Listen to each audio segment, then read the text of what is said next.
Good evening, everyone. Today we are going to discuss a lecture on microeconomic theory. And when we have finished the last lecture in offline class, then we were discussing about the traditional theory of cost. Today we are going to explain the modern theory of cost. आज जो ये lecture है modern theory of cost per है और जो last lecture हमने लिया था वो traditional theory of cost per था। काफ़ी पहले लेक्चर हुआ था वो। मॉडर्न थ्योरी ऑफ कॉस्ट एक इम्पॉर्टेंट पार्ट है माइक्रो इकोनॉमिक्स का और इसलिए कॉस्ट को कंप्लीट करना चाहते हैं और फिर हम लोग थ्योरी ऑफ रेवेन्यू पर चलेंगे। तो मॉडर्न थ्योरी ऑफ कॉस्ट थोड़ा सा ध्यान देंगे आप लोग तो चीज़ें समझ में आएंगी, आसान है, बहुत कठिन नहीं है। कि यहाँ एमटीसी लिखा है मॉडर्न थ्योरी ऑफ कॉस्ट, उसका मतलब है ये रिजर्व कैपेसिटी के कंसेप्ट पर बेस करता है। ऊपर लिखा हुआ is based on the concept of reserve capacity, जबकि जो ट्रेडिशनल थ्योरी है वो एक्सेस कैपेसिटी के कंसेप्ट पर बेस करता है। ये दोनों में फर्क है, मॉडर्न थ्योरी ऑफ कॉस्ट में और ट्रेडिशनल थ्योरी में। ट्रेडिशनल कॉस्ट थ्योरी पूरी एक्सेस कैपेसिटी के अराउंड घूमती है और modern theory of cost reserve capacity, क्योंकि ट्रेडिशनल थ्योरी ने रिजर्व कैपेसिटी को कंसेप्ट को इग्नोर कर दिया था। ये बहुत से इकोनॉमिस्ट का मानना है और इसकी शुरुआत सबसे पहले स्टिगलर ने की थी। 1939 में स्टिगलर ने यह बताया था कि जो ट्रेडिशनल थ्योरी है वो एक्सेस कैपेसिटी पर बेस करती है, जबकि मॉडर्न थ्योरी रिजर्व कैपेसिटी पर बेस करती है। एक्सेस और रिजर्व कैपेसिटी में क्या डिफरेंस है, ये डायग्राम बहुत अच्छे से उसको समझाता है, इसलिए मैंने डायरेक्ट डायग्राम ही ले लिया यहाँ पे। बाईं तरफ वाला जो डायग्राम है SAVCT लिखा है। टी मतलब ट्रेडिशनल थ्योरी में जो short run average variable cost है वो यू शेप्ड है, ये आपको बता चुके हैं। ट्रेडिशनल थ्योरी ऑफ कॉस्ट में एवरेज वेरिएबल कॉस्ट का यू शेप्ड है, एम उसका मिनिमम पॉइंट है, एन फॉलिंग पार्ट पे लाई कर रहा है। तो ये जो मिनिमम पॉइंट है एम, इसको हम ऑप्टिमल कैपेसिटी कहते हैं प्लांट की। We call it as the optimal capacity of the plant. और ये ऑप्टिमल कैपेसिटी केवल एक पॉइंट पर है, यानी मिनिमम कॉस्ट केवल एक पॉइंट पे है। और सब ऑप्टिमल लेवल है एन, यानी अगर फर्म एन पे ऑपरेट कर रही है तो वो ऑप्टिमली ऑपरेट नहीं कर रही, सब ऑप्टिमली ऑपरेट कर रही है। तो ये जो डिफरेंस है आउटपुट OB और OA में, ये एक्सेस कैपेसिटी कहलाती है। यानी फर्म के पास एक्सेस कैपेसिटी है, वो अभी पर यूनिट कॉस्ट और कम कर सकती है, ऑप्टिमली ऑपरेट कर सकती है। तो एक्सेस कैपेसिटी बेसिकली डिफरेंस है between optimal and sub optimal capacity, and it applies in the traditional theory of cost. Modern theory of cost में रिजर्व कैपेसिटी का कंसेप्ट है। यहाँ पे जो short run average variable cost curve है SAVCM लिखा है, मतलब मॉडर्न थ्योरी ऑफ कॉस्ट में ये एक सॉसर शेप्ड कर्व है, एक तश्तरी के आकार का है, तश्तरी के आकार का। ये पहले फॉल होता है, फिर फ्लैट हो जाता है, N star M star flat range है, और फिर ये बढ़ता ऊपर। तो इसका मतलब है जो उत्पादन है वो मिनिमम कॉस्ट पे खाली M स्टार पे नहीं है, N स्टार पे भी वही ऑप्टिमल आउटपुट आप प्रोड्यूस कर सकते हैं, सेम कॉस्ट पे, सेम एवरेज वेरिएबल कॉस्ट पे। तो ऑप्टिमल कैपेसिटी कोई एक पॉइंट पे नहीं है, बल्कि it is over A range of output. N star M star जो है एक रेंज ऑफ आउटपुट है, या A स्टार से OB star, it is a range of output. ये ऑप्टिमल कैपेसिटी को इंडिकेट करता है और इसको हम रिजर्व कैपेसिटी कहते हैं। यानी फर्म फ्लेक्सिबली ऑपरेट कर सकती है to produce either O star output और OB स्टार आउटपुट और any other output between them at the same average variable cost. ये एक फ्लैट स्ट्रेच है। तो ये रिजर्व कैपेसिटी को बताता है, यानी फर्म उत्पादन कम भी करेगी तो उसे परिवर्तनशील औसत लागत को बढ़ाना नहीं पड़ेगा। तो इसको हम रिजर्व कैपेसिटी कहते हैं, और जो आजकल मॉडर्नाइज प्लांट्स हैं वो सब रिजर्व कैपेसिटी उसमें इनबिल्ट होती है।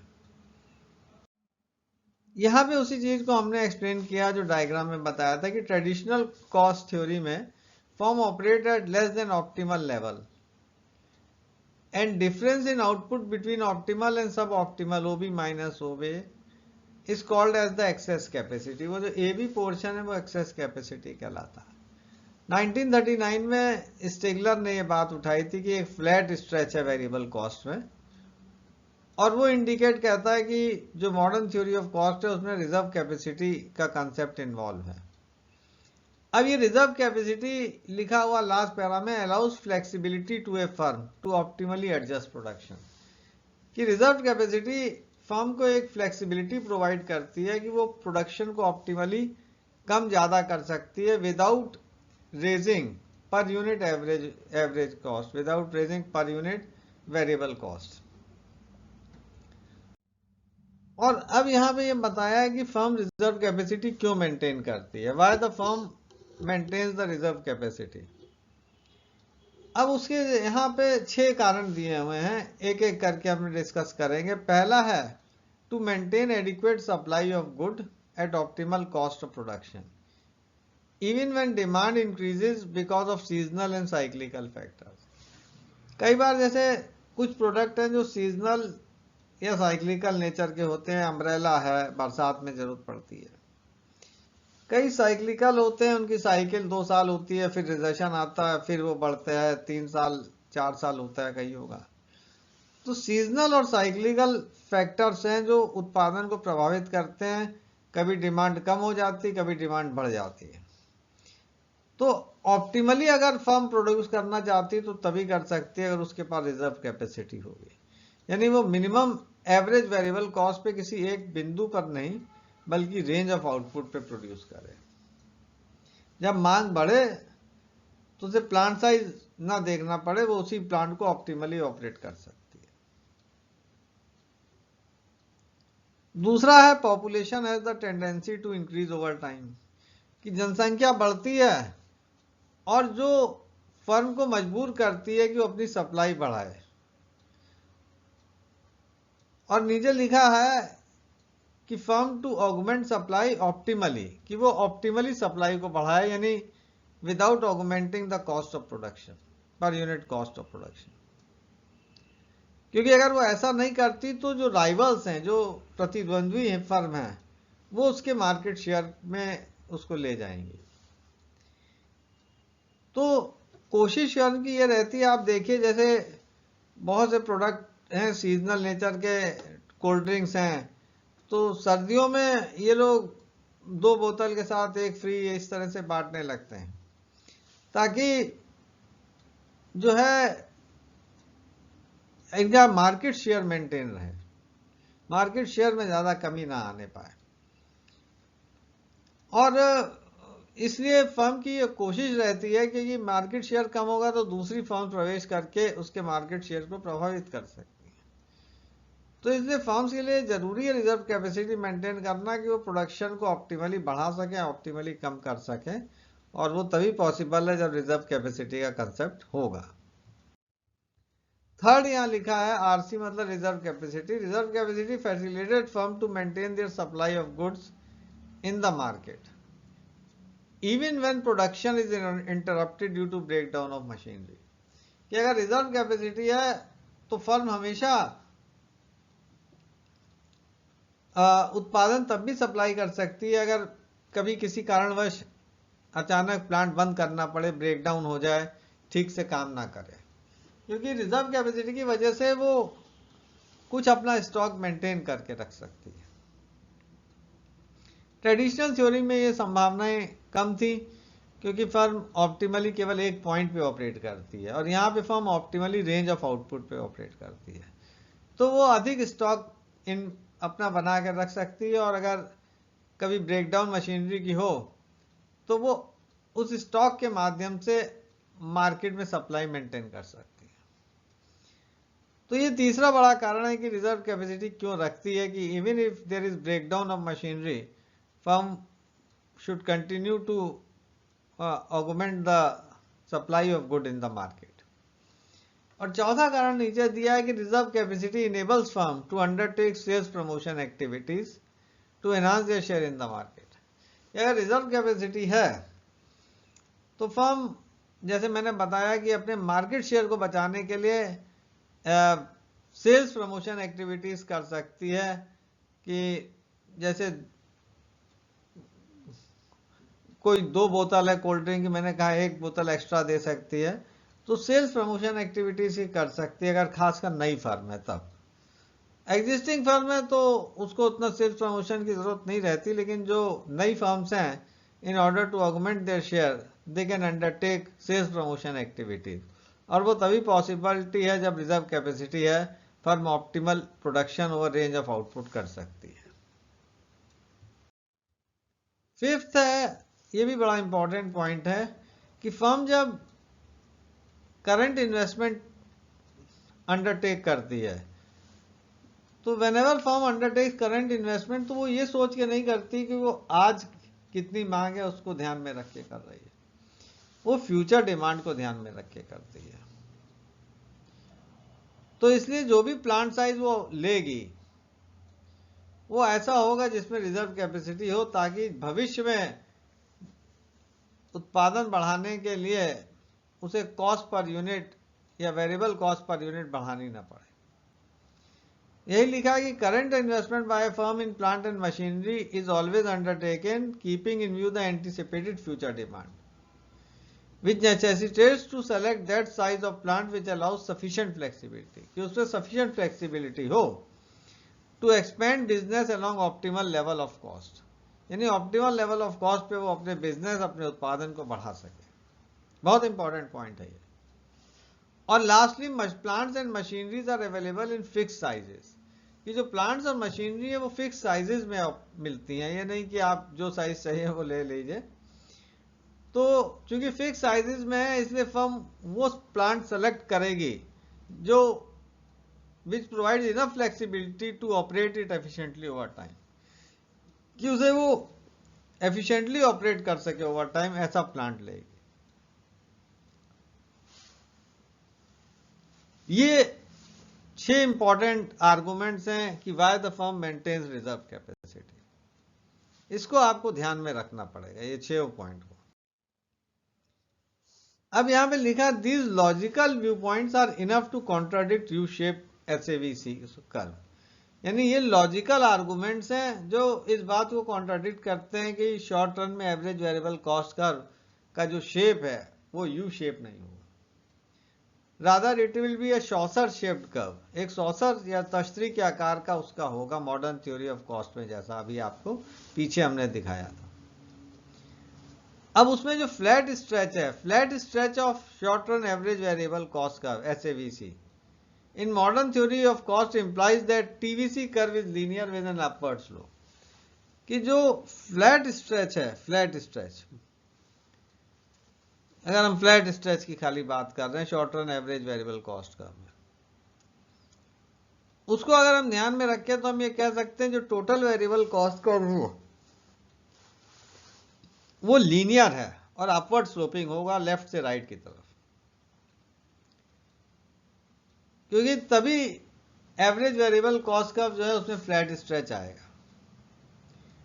टोटल फिक्स कॉस्ट कर्व हम पहले ही जानते हैं कि वो पैरेलल टू एक्स एक्सिस होता है, कांस्टेंट होता है, और टोटल कॉस्ट कर्व इसलिए वही शेप फॉलो करेगा जो टोटल वेरिएबल कॉस्ट करेगा। वो अपवर्ड स्लोपिंग है, लीनियर है, तो ये भी अपवर्ड स्लोपिंग और लीनियर होगा टोटल कॉस्ट कर्व। ये रिलेशनशिप यहां दिखाई हुई है कि जो फ्लैट स्ट्रेच है उसमें total variable cost upward sloping है, ओरिजिन से जा रहा है। टोटल फिक्स कॉस्ट जैसे पहले था कांस्टेंट है, x axis parallel. Total cost curve point F से चल रहा है, F से, और इसके ठीक पैरेलल है, यानी OF फिक्स कॉस्ट है और बाकी टोटल वेरिएबल कॉस्ट जितनी है वही टोटल कॉस्ट है। तो ये रिलेशनशिप है total variable cost, total fix cost, total cost में over a flat stretch over a optimal range of output. अब इसकी इक्वेशन आप लिख सकते हैं, C equal to alpha plus beta X है, और यहां पे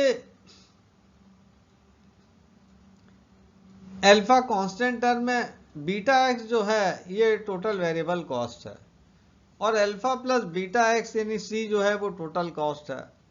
बी स्लोप है, टोटल कॉस्ट का भी स्लोप बीटा है और टोटल वेरिएबल कॉस्ट का भी स्लोप बीटा है। एक्स आउटपुट है। अब dividing the above equation by output x, अगर हम इसको एक्स से डिवाइड कर दें तो एवरेज फिक्स कॉस्ट मिल जाएगा, और वो आएगा एवरेज फिक्स कॉस्ट जो है वो बेसिकली अल्फा बाई एक्स आ जाएगा, और एवरेज वेरिएबल कॉस्ट जो है वो बीटा के बराबर आ जाएगा, और एवरेज कॉस्ट आएगा alpha by X plus beta. तो आप इसको डिवाइड करके लिख सकते, C by X average cost है, वो हो जाएगा alpha by X plus beta के। Alpha by X average fix cost हो जाएगी और बीटा एवरेज वेरिएबल कॉस्ट हो जाएगी।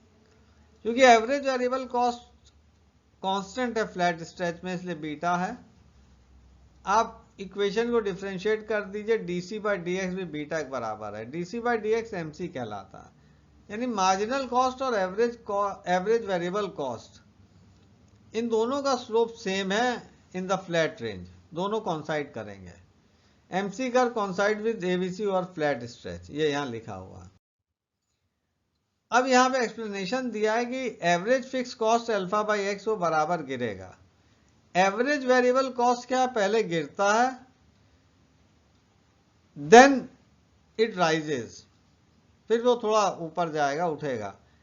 यहां लिखा नहीं है लेकिन while average variable cost initially falls लिखा है, देन राइजेस थोड़ा बढ़ेगा, और फिर remain constant, and finally it again increases. तो ये चार चीजें हैं, average variable cost initially falls, then rises, rises यहां लिखा नहीं है, आप लिख लीजिएगा प्लीज। उसके बाद इट रिमेन कांस्टेंट है, फिर कांस्टेंट है, एंड फाइनली अगेन इंक्रीजेस, फिर अगेन बढ़ने लगता है।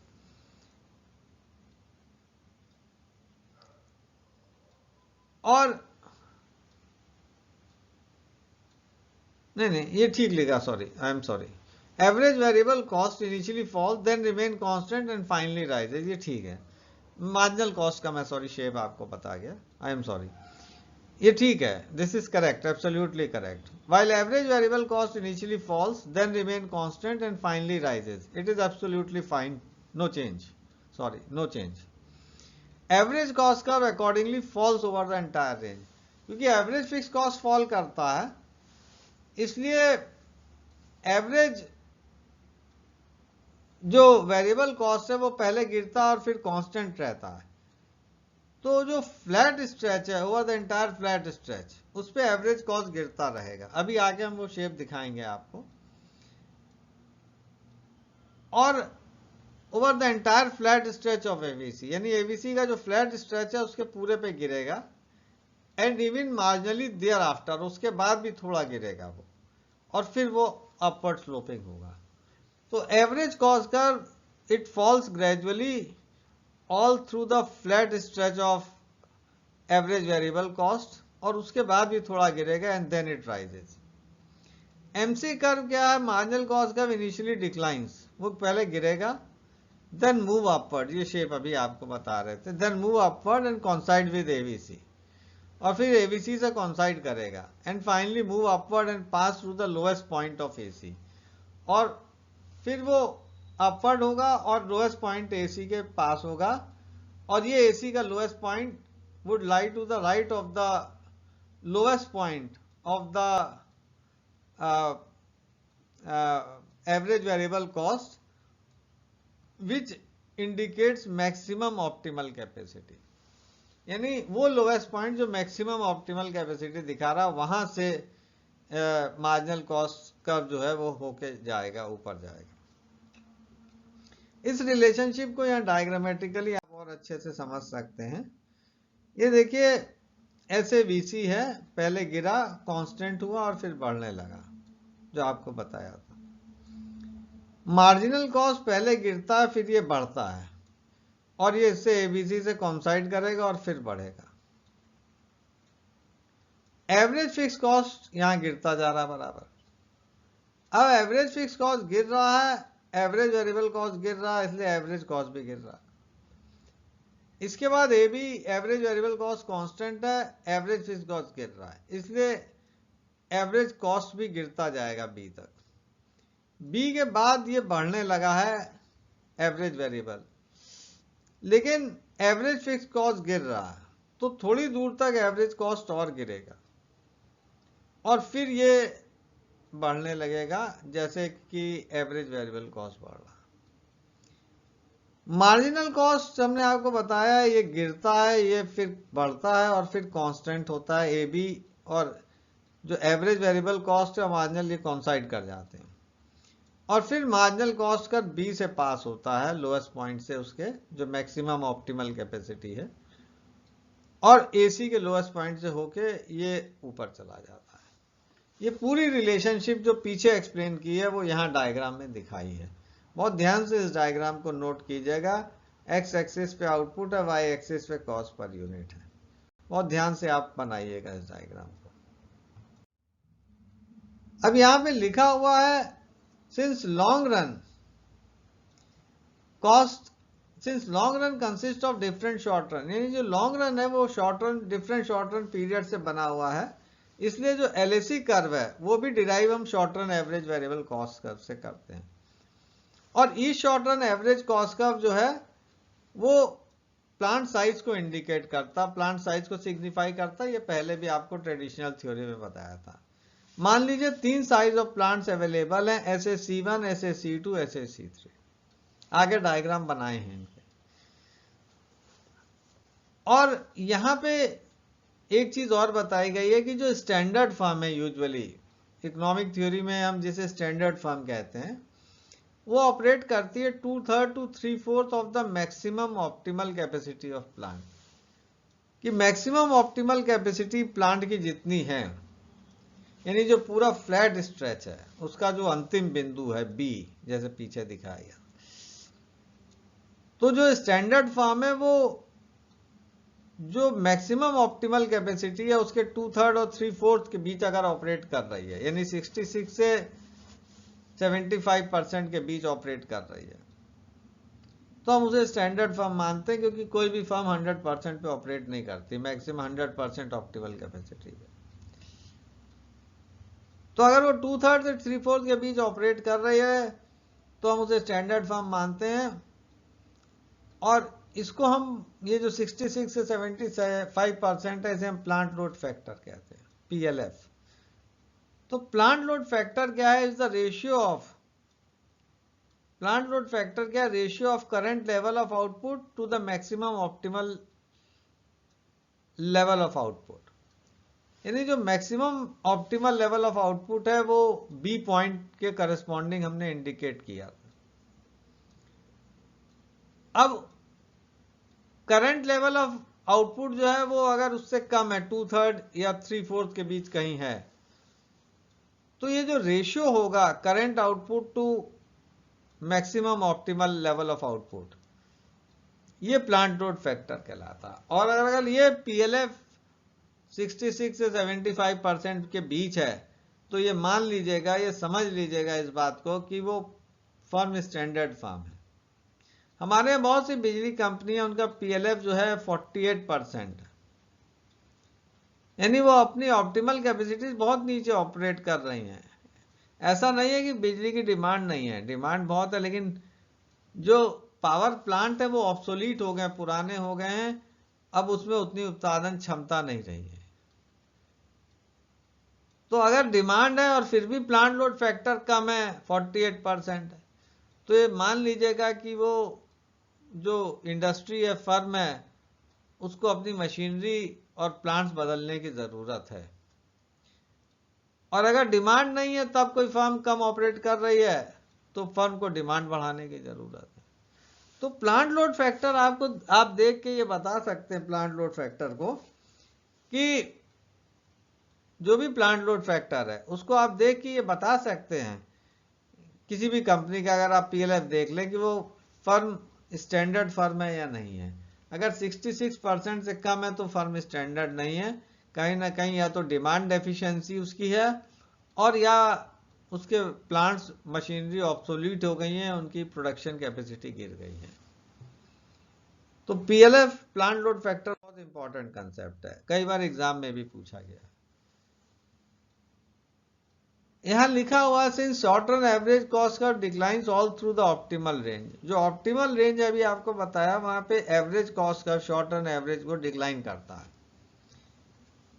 अब अगर हम ये मान लें कि किसी स्टैंडर्ड फर्म का पीएलएफ 3/4 है, तो यहां पे ट्रेडिशनल थ्योरी में जो long run average cost curve है वो सारे short run average cost curve को एनवेलप कर लेता, आवरण कर लेता उसका।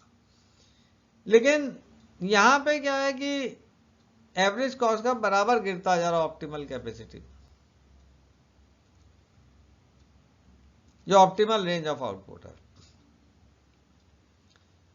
तो यहां पे एलएसी जो लॉन्ग रन एनवेलप नहीं करेगा उसको 3/4 यानी जहां पे वो प्लांट लोड फैक्टर है जिस पे ऑपरेट कर रही है वहां से काटता हुआ जाएगा, ये ध्यान रखिएगा। Thus, LAC2 declines over entire range of output until managerial diseconomies fully offset technical economies. इसलिए जो long run average cost curve है वो भी डिक्लाइन करेगा, क्योंकि short run average cost curve पूरा डिक्लाइन करता है ऑप्टिमल रेंज पे, और जो फर्म है वो ऑप्टिमल कैपेसिटी के 3/4 पर ऑपरेट करती है जहां पे शॉर्ट रन एसी डिक्लाइन कर रहा है। तो लॉन्ग रन एसी भी डिक्लाइन करेगा और उसको इंटरसेप्ट करेगा जहां पे प्लांट लोड फैक्टर 3/4 है, 2/3 है, जितना भी हो वहां से इंटरसेप्ट करता हुआ जाएगा और गिरता जाएगा। और तब तक गिरेगा जब तक मैनेजीरियल डिसइकोनॉमीज, जो टेक्निकल इकोनॉमीज उसे मिल रही हैं, उसको ऑफसेट ना कर दे, बराबर ना कर दे, और फिर वो कर्व एक्स एक्सिस के पैरेलल होगा। इसलिए LAC becomes L shaped, LAC L shaped होता है। अब यहां पे ये दिखाया गया है कि moreover LAC is a planning curve, LAC एक प्लानिंग कर्व भी कहलाता है, through which firm plans its production in the long run. तो एक शेप आपको अभी बता दिया कि लॉन्ग रन में एलएसी एल शेप होता है। एल शेप क्यों होता है वो भी आपको बताया कि टेक्निकल इकोनॉमीज तो फर्म को मिलती हैं, लेकिन लॉन्ग रन में professor Ben, BAIN, JS Ben का मानना था कि लॉन्ग रन में मैनेजीरियल डिसइकोनॉमीज उन टेक्निकल इकोनॉमीज को बैलेंस करती हैं। तो एक सीमा के बाद जो long run average cost curve है वो फ्लैट हो जाता है, एक्स एक्सिस के पैरेलल हो जाता है। तो वो पहले गिरता और फिर पैरेलल होता है, इसलिए वो इंग्लिश अल्फाबेट एल शेप उसे हम बोलते हैं। लेकिन कुछ इकोनॉमिस्ट ऐसे भी हैं जो ये मानते हैं कि मैनेजरियल डिसइकोनॉमीज को इंक्लूड करना उचित नहीं है, और अगर इंक्लूड भी करें तब भी कोई फर्म ये नहीं मानेगी या कोई मैनेजमेंट इस बात को मानने को तैयार नहीं होगा कि वो ऑप्टिमल डिसीजन नहीं ले सकता। तो दो प्रोफेसर हैं यहाँ, एंड्रूज और ब्रूनर, प्रोफेसर एंड्रूज और एलिजाबेथ ब्रूनर। उनका ये कहना था कि ऊपर यहां लिखा है एलएसी प्लानिंग कर्व है through which firm plans its production in the long run. LAC एक प्लानिंग कर्व है, उसके आधार पर फर्म अपना प्रोडक्शन प्लान करती है लॉन्ग रन में। वो एक्चुअल कर्व नहीं है, प्लानिंग कर्व है। और यहां लिखा है therefore ex ante no management would be willing to accept it cannot function efficiently in the long run. कि कोई भी मैनेजमेंट शुरू में ये बात मानने को नहीं तैयार होगी कि वो लॉन्ग रन में ऑप्टिमली ऑपरेट नहीं कर सकती, ये तो उनके ऊपर धब्बा होगा। क्योंकि प्लानिंग कर रहे हैं, फर्म को प्रोडक्शन प्लान करना है, तो प्लानिंग स्टेज पे वो ये मान ले शुरू में कि हम ऑपरेट नहीं एफिशिएंटली कर पाएंगे, तो ये बहुत नकारा बात हो जाएगी।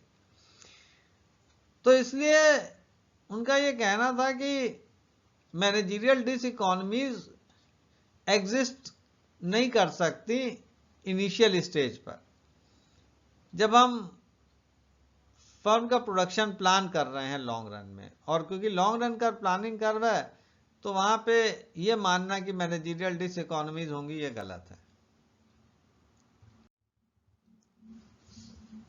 फिर उन्होंने दूसरी बात बताई कि ओवर टाइम जो है टेक्नोलॉजिकल अपग्रेडेशन बहुत होता है, significant improvement in management information system, कि मैनेजमेंट इंफॉर्मेशन सिस्टम बहुत इंप्रूव कर गया और managerial economies can be reaped in the long run. इसलिए मैनेजरियल इकोनॉमीज आप लॉन्ग रन में रीप कर सकते हैं, क्योंकि अब क्या है कि पहले जब सर्वे होता था पता नहीं जो सर्वेयर है वो सर्वे करने गया या खाली मन से डाटा भर दिया। अब लेकिन जीपीएस सिस्टम है और आप डायरेक्टली कनेक्ट कर सकते हैं सर्वेयर को और जो इंटरव्यूई हैं जिनका इंटरव्यू लिया जा रहा है, और आप लखनऊ में बैठे हैं, वहां से आप दूर दराज एक्टिविटीज जो हैं सर्वेयर की उसको वॉच कर सकते हैं। वो टाइम अब नहीं है कि पुराना मैनेजमेंट इंफॉर्मेशन सिस्टम का कि आप उस पर नजर नहीं रख सकते हैं। तो मैनेजमेंट इंफॉर्मेशन सिस्टम इतना इंप्रूव कर गया है कि अब मैनेजमेंट जो है वो ज़्यादा स्किलफुली काम कर सकता है, इसलिए मैनेजरियल डिसइकोनॉमीज होने का कारण नहीं है। और यहाँ लिखा many economists Andrews and Brunner do not regard managerial diseconomies to enter ex आंटे।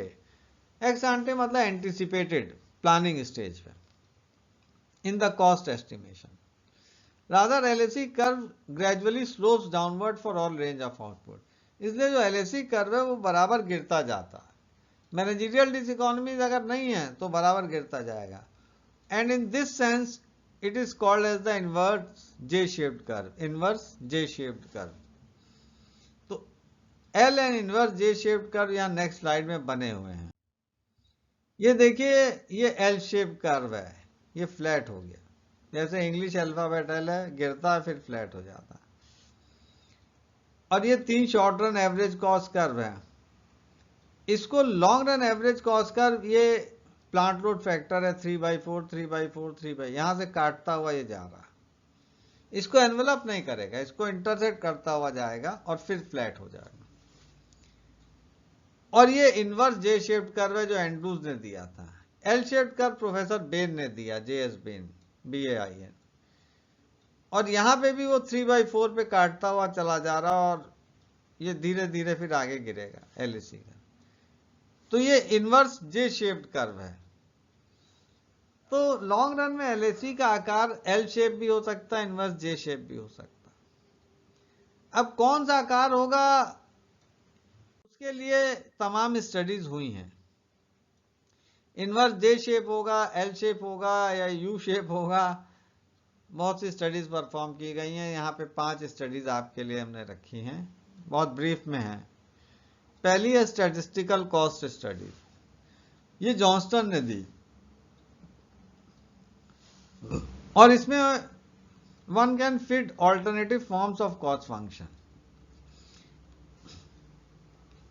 Alternative cost functions के शेप आप फिट कर सकते हैं और एक शेप यहां डिस्कस किया है C equal to beta X. यहां C टोटल वेरिएबल कॉस्ट है, बीटा स्लोप है टोटल वेरिएबल कॉस्ट का, एक्स आउटपुट है। अब C/X करेंगे तो एवरेज वेरिएबल कॉस्ट होगा, यहां C टोटल वेरिएबल कॉस्ट है, C/X एवरेज वेरिएबल कॉस्ट है और X कट जाएगा, बीटा बचेगा। और DC/DX MC के बराबर है, बीटा है। तो अगर एवरेज वेरिएबल कॉस्ट MC के बराबर है और स्लोप कांस्टेंट है तो उसका मतलब है ABC और MC constant over range of output. और अगर वो constant over range of output तो लॉन्ग रन में फिर हम ये कह सकते हैं कि जो कर्व है वो एल शेप होगा, एल शेप होगा। दूसरी है स्टैटिस्टिकल प्रोडक्शन फंक्शन स्टडी, ये वॉल्टर्स ने दी। इन्होंने Cobb Douglas production function type of relationship assume की है, y equal to AL to power alpha K to power 1 minus alpha. यानी अल्फा और 1 माइनस अल्फा जोड़ के ये रिटर्न्स टू स्केल का है। ये अल्फा 1 माइनस अल्फा हमेशा 1 के बराबर होगा अगर इनको जोड़ेंगे पावर्स को। तो अगर अल्फा और 1 माइनस अल्फा इलास्टिसिटीज भी हैं, तो अगर इलास्टिसिटीज का sum output elasticity with respect to labour और कैपिटल, इनका सम 1 के बराबर आएगा तो हम कहेंगे ये कांस्टेंट रिटर्न्स टू स्केल है। और कांस्टेंट रिटर्न्स टू स्केल का मतलब है कांस्टेंट कॉस्ट है। तो हम ये कह सकते हैं लॉन्ग रन कर्व जो है एल शेप्ड है यहाँ पे। तीसरी है engineering cost study. Engineering cost studies भी प्रोडक्शन फंक्शन की तरह हैं और यहां भी Cobb Douglas type production function use किया गया है, लेकिन पैरामीटर्स इंजीनियरिंग है। जैसे यहां पे ये केस डिस्कस किया गया है कि पेट्रोल को एक्सट्रैक्ट करना है, ऑयल एक्सट्रैक्टिंग की बात है, यानी वाई जो है it is the oil that is extracted from the ground and by digging the ground, कि ग्राउंड को खोद कर जो ऑयल निकाला जाता है और उसमें जो पंप सेट यूज हो रहा है उसका हॉर्स पावर H है और जो पाइप लगाया गया है ऑयल एक्सट्रैक्ट करने के लिए उसका डायामीटर D है।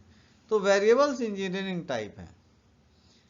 तो यहाँ ये स्टडी कुक एंड बू ने परफॉर्म की थी और ये इक्वेशन बनाई थी y equal to 0.01 minus 1/2.735। Important है H और D। H का जो एक्सपोनेंट है वो 0.37 है, D का 1.73 है, यानी ये अल्फा है और 1.73 ये बीटा है। तो अल्फा प्लस बीटा का मान 1 से ज्यादा है, इसलिए ये कहा कि टेक्निकल इकोनॉमीज मिलती रहेंगी, यानी आपको इंक्रीजिंग रिटर्न्स हैं या डिक्रीजिंग कॉस्ट है। इस केस में this shows that there are increasing returns to scale और डिमिनिशिंग कॉस्ट। तो in the long run LAC जो है वो इनवर्स शेप होगा। It is the inverse shape, inverse J shaped curve long run में। ये खाली एक स्टडी है क्योंकि यहाँ टेक्निकल इकोनॉमीज बराबर मिल रही हैं।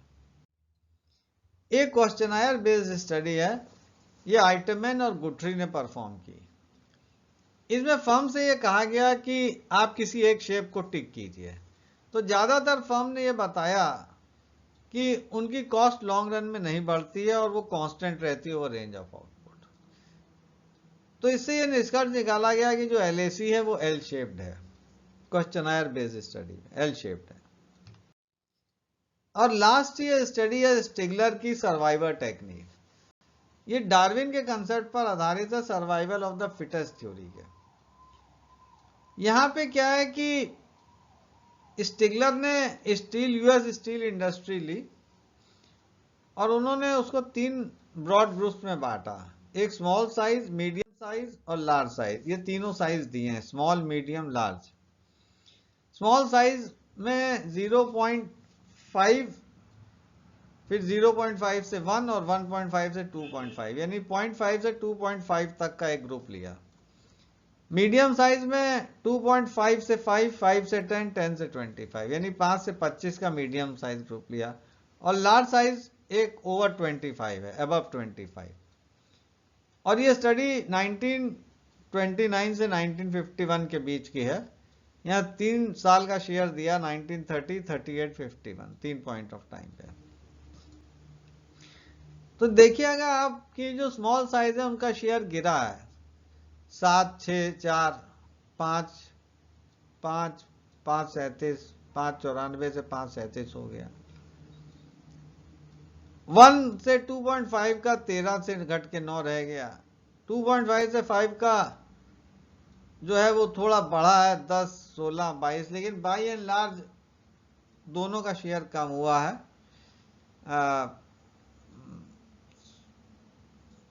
जो स्मॉल साइज हैं उनका शेयर 7 से 4 पहले, फिर 5.94 से 5.37 और 1 से 2.5 में 13 से 9 रह गया।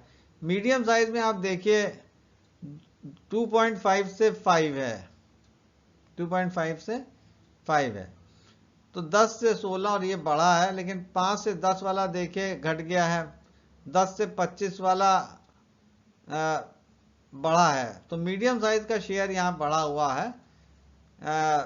2.5 से 5 अगर आप देखेंगे तो 10 से 22 हुआ, बहुत ज़्यादा बढ़ा है। 5 से 10 वाला देखेंगे तो ये मार्जिनली गिरा है 51 में, लेकिन 38 में बढ़ा है। और 10 से 25 वाला अगर लेंगे ये भी बढ़ा, 13 से 16 हुआ है।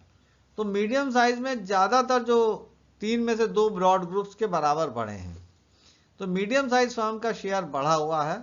लार्ज साइज का देखिए 38, 35, 34 कम हो गया है।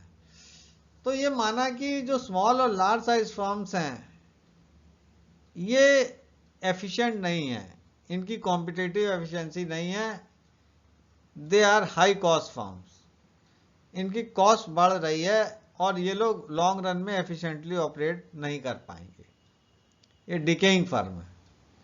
तो इसलिए इनका जिक्र करना, ये सर्वाइव नहीं करेंगी लॉन्ग रन में। केवल मीडियम साइज फर्म सर्वाइव करेंगी, और चूंकि इनका शेयर इंटैक्ट है, कॉम्पिटिटिव एफिशिएंसी है, इससे इनकी कॉस्ट नहीं बढ़ी है, और इसलिए हम ये इन्फर कर सकते हैं ये फर्म सर्वाइव करेंगी और इनकी कॉस्ट नहीं बढ़ी है। तो इन्हीं की कॉस्ट हमें बस कंसीडर करनी है, स्मॉल और लार्ज की नहीं। वो टेक्निकली एफिशिएंट नहीं फर्म है, वो सर्वाइव नहीं करेंगे। तो मीडियम साइज फर्म सर्वाइव करेंगी, और चूंकि उनका शेयर बढ़ा है या इंटैक्ट रहा है, इसलिए उनका कॉस्ट कर्व जो है वो एल शेप हम मान सकते हैं, क्योंकि वो एफिशिएंट फर्म है। और कॉम्पिटिटिव एफिशिएंसी तभी होगी जब कॉस्ट स्टेबल रहेगी, और स्टेबिलिटी का मतलब है कि एलएसी एल शेप्ड है। तो आज यहीं तक, और ये मॉडर्न थ्योरी ऑफ कॉस्ट है। इसमें हमने आपको modern theory of cost curve के जो शेप्स क्या हो सकते हैं उनके बारे में बताया था, और ये भी बताया था शुरू में कि मॉडर्न थ्योरी ऑफ कॉस्ट का कंसेप्ट रिजर्व कैपेसिटी पे आधारित है, traditional theory of cost concept access capacity पर आधारित। अब हमारा लॉन्ग रन में क्या शेप होगा, तो एक ग्रुप मानना यह था बेन का कि लॉन्ग रन एलएसी का वेल शेप्ड है। एंड्रूज और ब्रूनर का मानना था कि वो इनवर्स जे शेप्ड कर्व है। ट्रेडिशनल थ्योरी में long run average cost curve you है। अब यू है, एल है, इनवर्स जे है, उसके लिए तमाम स्टडीज हुई। 5 स्टडीज आपको बताई, टोटल 5 स्टडीज आपको बताई। एक सर्वाइवर टेक्निक है स्टिगलर की, आपको बताई। एक प्रोडक्शन फंक्शन अप्रोच है कुक एंड बू की, आपको बताई। एक क्वेश्चनायर बेस्ड अप्रोच है आइटमन और गुथरी की, वो बताई आपको। एक स्टैटिस्टिकल कॉस्ट फंक्शन है, वो जॉनस्टन की, आपको बताई। तो टोटल हमने आपको 5 स्टडीज बताई हैं, टोटल 5 स्टडीज बताई हैं, और 5 में से 4 स्टडीज ये बताती हैं कि लॉन्ग रन में कॉस्ट कर्व एल शेप्ड है। केवल एक जो कुक एंड बू की एनालिसिस थी, प्रोडक्शन फंक्शन अप्रोच, वो भी थी, केवल वो ऐसी अप्रोच थी, उसे हम इंजीनियरिंग कॉस्ट स्टडी कहते हैं। वो इंजीनियरिंग कॉस्ट स्टडीज में आपको क्योंकि टेक्निकल फैक्टर्स लिए हैं, हॉर्स पावर है, डायामीटर है, तो वहां पे लॉन्ग रन एवरेज कॉस्ट का बराबर गिर रहा है, यानी लॉन्ग रन में फर्म को इकोनॉमीज मिल रही हैं।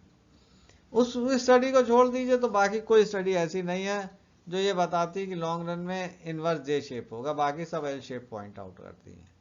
चाहे स्टिगलर की आप ले लीजिए, चाहे जॉनस्टन की ले लीजिए, चाहे वॉल्टर्स का प्रोडक्शन फंक्शन ले लीजिए, चाहे क्वेश्चनायर बेस्ड स्टडी।